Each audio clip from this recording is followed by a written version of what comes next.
उन 4 लोगों को जंगल के बीच जो टारगेट दिया गया था, ये प्लेन की मदद से बढ़ रहे थे उसी की तरफ। पर जैसे इन्हें अपना टारगेट दिखा, प्लेन को नीचे ले जाने की कोशिश किए। पर इसी समय कुछ ऐसा हुआ जिसकी किसी ने कल्पना नहीं की थी। प्लेन का फ्यूल ही खत्म हो गया। ये बढ़ने लगे जंगल के बीच एक ऊंचे पहाड़ की तरफ। यदि जल्द से जल्द प्लेन को पहाड़ी के ऊपर नहीं ले जाया गया तो कोई भी जीवित नहीं बचेगा। प्लेन को पहाड़ी से टकराने से तो बचा लिए, पर इसके बाद जंगल के बीच जो इनके साथ हुआ कोई भी कल्पना नहीं करना चाहेगा। स्टोरी की शुरुआत हुई 2 इकोलॉजिस्ट से, जिनका काम है अफ्रीका के जंगल में मौजूद जानवरों की सुरक्षा करना। ये वक्त था सन 1987 का। इस समय दोनों इकोलॉजिस्ट मौजूद हैं अफ्रीका के जैम्बियन देश में। इन्हें खबर मिली है कि कुछ भैंसों का झुंड दिख नहीं रहा है। उसका पता लगाना बहुत जरूरी था, क्योंकि अफ्रीका के जंगलों में रहने वाले छोटे जानवरों को बड़े जानवरों से खतरा होता है। इन्हीं को देख रेख की जिम्मेदारी दी गई है इन 2 लोगों को। फाइनली दोनों लोग बेस पर पहुँचे। इनके साथ एक मुम्बा नाम का शख्स भी था, जो इस जंगल के चप्पे चप्पे से वाकिफ है। इसी काम के लिए वो उनके साथ था। मुम्बा के साथ ग्राहम तथा क्लाइव पहुंचे रनवे पर, जहां एक पायलट सिंगल इंजन वाले प्लेन से इनके आने का इंतजार कर रहा है, क्योंकि आगे का सफर इसी प्लेन से होगा। इस तरह 4 लोग गुम हुए भैंसों के झुंड को ढूंढने के लिए निकल पड़े। स्टार्टिंग में जो लोकेशन बताया गया, ये लोग जा रहे थे उसी तरफ। जैसा कि जैम्बियन का ये फॉरेस्ट सैकड़ों किलोमीटर एरिया में फैला है, इसलिए एक छोटे जानवरों के ग्रुप को ढूंढना बहुत ही मुश्किल का काम था। थोड़े समय खोज के बाद इन्हें भैंसों का झुंड तो मिला नहीं, पर हाथियों का झुंड देखने को मिला। थोड़ी देर बाद ग्राहम को नीचे कुछ दिखा। पायलट से कहते हैं कि प्लेन को नीचे ले जाया जाए। मुझे उम्मीद है भैंसों का झुंड यहीं आसपास होगा। पर कैप्टन ने जैसे ही प्लेन की ऊंचाई कम की, अचानक से टर्बुलेंस बढ़ गया। प्लेन होने लगा आउट ऑफ कंट्रोल। टर्बुलेंस की प्रॉब्लम तो थी ही, पर अगले पल लो फ्यूल की वार्निंग मिलने लगी। अचानक से ये कैसे हुआ, किसी को कुछ समझ में नहीं आ रहा था। अभी तक कैप्टन को यही लग रहा है कि हम प्रॉब्लम को संभाल लेंगे, इसलिए बेस पर इसकी जानकारी नहीं दी है। मगर देखते ही देखते फ्यूल पूरी तरह डाउन हो गया। दरअसल प्लेन में फ्यूल लीक कर रहा है। इसी लीकेज की वजह से टर्बुलेंस भी हुआ था। इसी समय कैप्टन की नजर सामने पड़ी। देखते हैं कि ये तो काफी ऊंची पहाड़ी है। अगर जल्द से जल्द सिचुएशन को संभालने की कोशिश नहीं किए तो ये क्रैश कर जाएंगे। मगर लो फ्यूल की वजह से प्लेन की ऊंचाई बढ़ ही नहीं रही थी। जब पहाड़ी के बिल्कुल करीब पहुंच गए, बचने के लिए इनके पास एक ही रास्ता है, प्लेन को वहीं से टर्न कर लिया जाए। कैप्टन ने ऐसा ही किया। ऊंचाई तो बढ़ नहीं रही थी, पर समय रहते प्लेन को टर्न करने में कामयाब हुए। इतना सब कुछ करके भी कोई फायदा नहीं। प्लेन उसी स्पीड से आ रही थी नीचे। कैप्टन अल्टीट्यूड बढ़ाने की पूरी कोशिश कर रहे हैं, पर कुछ भी उनके कंट्रोल में नहीं था। देखते ही देखते अगले 10 से 15 सेकंड के अंदर ही प्लेन पहुंच गई बिल्कुल जमीन के करीब। और आखिर में जिसका डर था वही हुआ। अफ्रीका के जंगलों में प्लेन क्रैश कर गया। ये टक्कर इतनी खतरनाक थी कि प्लेन के परखच्चे उड़ गए। अगले कई मिनटों तक तो कुछ पता नहीं चला, क्योंकि इस हादसे के बाद सभी लोग बेहोश हो चुके थे। पर कुछ ही मिनट बाद सबसे पहले ग्राहम को होश आया। होश में आकर पता चला कि प्लेन के कई सारे मलबे उस पर गिरे पड़े हैं। सबसे पहले उन्हें अपने ऊपर से हटाया, मगर जब उठने की कोशिश किया तो नहीं उठ पाया, क्योंकि उसकी रीढ़ की हड्डी के साथ साथ पैर की हड्डी भी फ्रैक्चर हो चुकी थी। उसी के बगल में उसका दूसरा साथी भी है, उसे भी होश में लाया। जब वह भी उठने की कोशिश किया तो नहीं उठ सका, क्योंकि उसके भी बॉडी में कई सारी इंजरी आई थी। अब तक तो प्लेन के पास सिर्फ 2 ही लोग दिख रहे थे। ग्राहम सोचने लगा कि पायलट तथा मुम्बा कहाँ है, कहीं दिख नहीं रहे। इतना सोच ही रहे थे कि सामने आग पर नजर पड़ी। ये आग जल रही थी प्लेन की इंजन के पास। ग्राहम को डर है कि अगर वे जल्द से जल्द यहाँ से दूर नहीं हुए, फ्यूल की वजह से होगा एक जोरदार धमाका। अगर ऐसा हुआ तो हालत और भी बुरी हो जाएगी। इतनी गहरी इंजरी की वजह से वह खिसक भी नहीं पा रहा है, जबकि उसकी आंखों के सामने फ्यूल बूंद बूंद करके टपक रहा है। जब कोई रास्ता नहीं दिखा तो जोर जोर से चिल्लाने लगा। इसी बीच मुम्बा को भी होश आया, जो प्लेन से थोड़ा दूर जा गिरा था। मुम्बा ही एकमात्र था जिसे सबसे कम इंजरी आई थी। भागकर जाने लगा प्लेन की तरफ। जब तक उन तक पहुंचा नहीं, तब तक ग्राहम की सांसें थम सी गई थी, क्योंकि वह आंखों के सामने फ्यूल को बूंद बूंद टपकता हुआ देख रहा है। हर पल डर था कि कहीं इसमें आग न लग जाए, पर किस्मत अच्छी थी, ऐसा कुछ नहीं हुआ, क्योंकि फ्यूल लीकेज की वजह से पहले ही काफी सारा फ्यूल निकल चुका था। बाकी जितना बचा है वह भी बूंद बूंद करके खत्म हो गया। पर शुक्र रहा कि आग नहीं लगी। ग्राहम अभी भी वहीं पड़ा है, जबकि उसके कुछ ही फीट दूर एक दूसरा साथी था। वह भी जब प्लेन की इस बुरी हालत को देखा तो दूर होने की कोशिश किया, पर जैसा कि उसका भी दाहिना पैर टूट चुका है, इसलिए बड़े मुश्किल से खिसक रहा है। कुछ ही इंच बढ़ा होगा कि सामने दिखा पायलट। आगे ग्राहम को आवाज लगाया, पूछता है कि तुम ठीक हो ना? जवाब मिलता है, अभी तो ठीक हूँ, आगे का कुछ नहीं कह सकता। इधर दोनों में बातें हो ही रही थी कि तभी मुंबा आ पहुँचा। देखता है कि प्लेन पूरी तरह डिस्ट्रॉय हो चुकी है। दोनों लोग घायल कंडीशन में पड़े हैं। एक प्लेन के पास ही है तो दूसरा प्लेन के थोड़ी दूर पर। मुंबा सबसे पहले ग्राहम के पास पहुंचा, पूछा तुम ठीक हो? पर ग्राहम का कहना है कि मुझे छोड़ो, रेडियो चालू करके मदद बुलाओ। मदद के लिए मुंबा जैसे ही रेडियो की तरफ बढ़ा, एक पल के लिए रुक गया, क्योंकि जहां रेडियो है वहीं पर फ्यूल लीक कर रहा था। उसे शक है रेडियो चालू करते समय अगर गलती से भी स्पार्क हुआ, पूरे प्लेन में आग लग जाएगी। ग्राहम ने सोचा कि पहले तुम लोगों को यहाँ से दूर करता हूँ, फिर रेडियो ऑन करूँगा। मगर जब ग्राहम को हटाने की कोशिश किया तो पता चला उसके पैर पर प्लेन का एक बहुत बड़ा टुकड़ा गिर पड़ा है। प्लेन का विंग इतना भारी है जिसे वह अकेला नहीं उठा सकता। थोड़ा सोचने के बाद ग्राहम कहने लगा कि मेरी छोड़ो, रेडियो ऑन करो, जो होगा देखा जाएगा।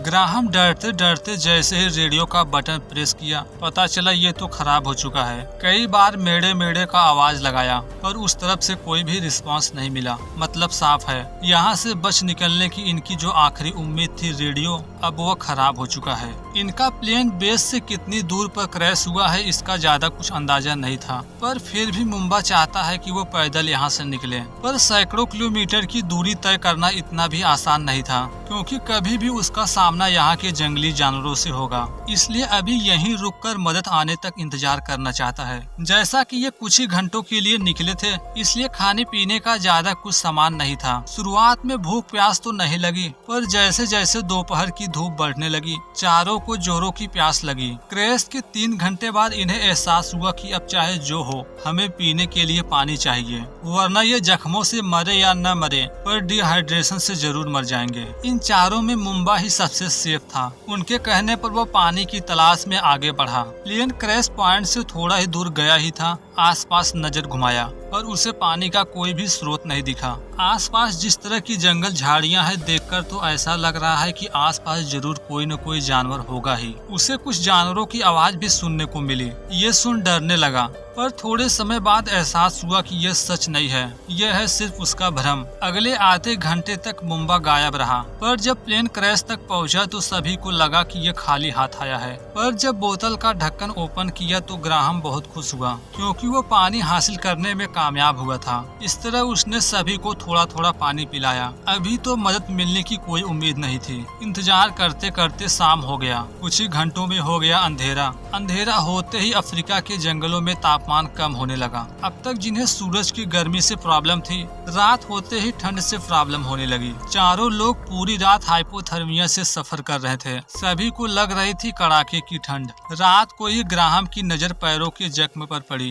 देखता है कि उस पर इन्फेक्शन बढ़ रहा है। जब ठंड इनके सहन से ज्यादा हुई तो मुंबा ने कुछ लकड़ियों को इकट्ठा करके आग जलाई। ग्राहम तो आग के पास नहीं आ सकता, पर क्लाइव आग के नजदीक पहुंच पाया। इसी समय इन्हें शेर की दहाड़ने की आवाज सुनने को मिली। उनकी आवाज सुनते ही मुंबा डरने लगा। झाड़ियों की दूसरी तरफ खूंखार भेड़ियों का झुंड भी देखने को मिला। सभी लोग बहुत डर गए। इन्हें डर है कि अगर ये हमला किए तो इस कंडीशन में ये उनका मुकाबला नहीं कर सकते। पर किस्मत अच्छी थी कि एक भी जानवर करीब नहीं आया। दरअसल ये हुआ था आग की वजह से, जिनसे अक्सर जानवर डरते थे। इस तरह ये जानवरों से तो बच गए, पर ग्राहम मुंबा से कहने लगा कि तुम्हें यहाँ से निकलना होगा, क्योंकि तुम्हारे सिवाय हम में से कोई भी चलने लायक नहीं है। मुंबा बेस कैंप तो जाना चाहता है, पर उसे डर है यदि बीच सफर में किसी जानवर से सामना हुआ तो मेरी भी वही कंडीशन होगी जिस कंडीशन में हो तुम लोग। पर फिर भी ग्राहम ने उसे हौसला दिया। कहता है कि मुझे पूरा यकीन है तुम कर सकते हो।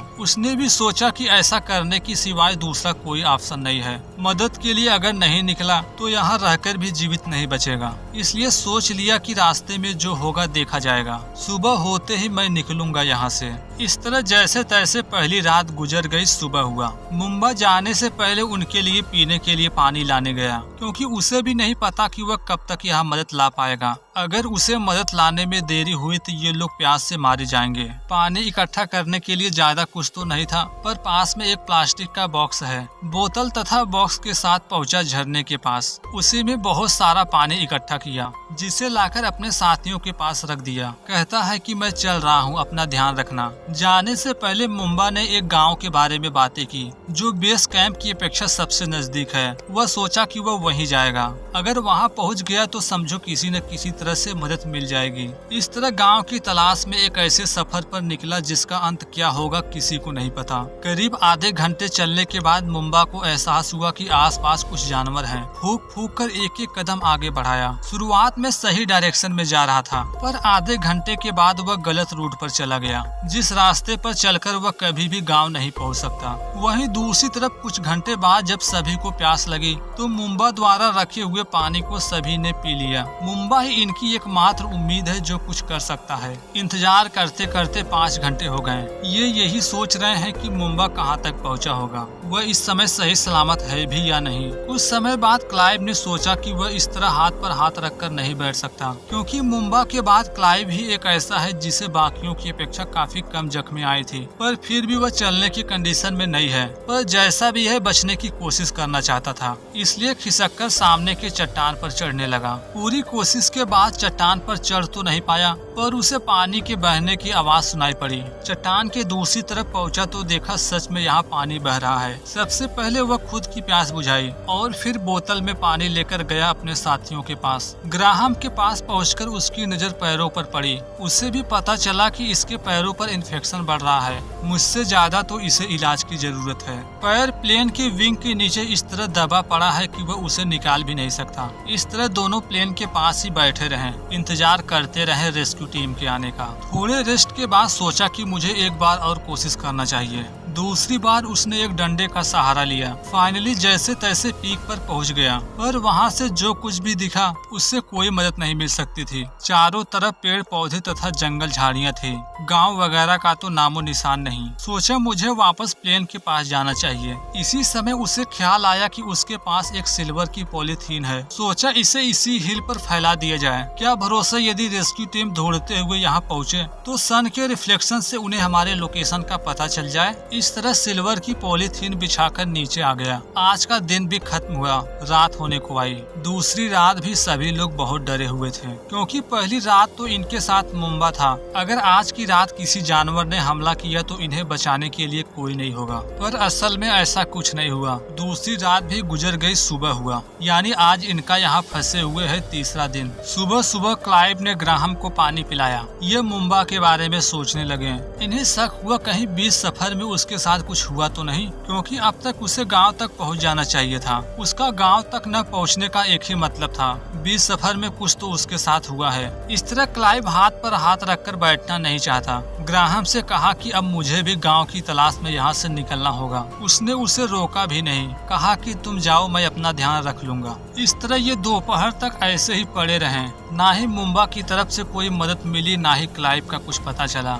2 लोग यहाँ से जा चुके थे, जबकि 2 लोग हैं यहीं पर। दोपहर के 2 बजे बाद ग्राहम को कुछ आवाजें सुनने को मिली। इन्हें ऐसा लगा शायद ये प्लेन होगी, इसलिए ज्यादा शोर शराबा नहीं किए। जबकि दूसरी तरफ क्लाइव अभी भी झाड़ियों से होते हुए गांव की तलाश में आगे बढ़ रहा है। लगभग 3 से 4 घंटे चलने के बाद उसे शक हुआ कहीं वह गलत डायरेक्शन में तो नहीं जा रहा। अगर ये सच है तो वह गाँव तक कभी नहीं पहुँच सकता। वहीं दूसरी तरफ प्लेन के पास अब तक गिद्ध वगैरह मंडराने लगे थे। ये परिंदे इंतजार कर रहे थे ग्राहम तथा पायलट के मरने का। ये दोनों भी अब उम्मीद खो दिए, मान लिए ये जीवित नहीं बच सकते।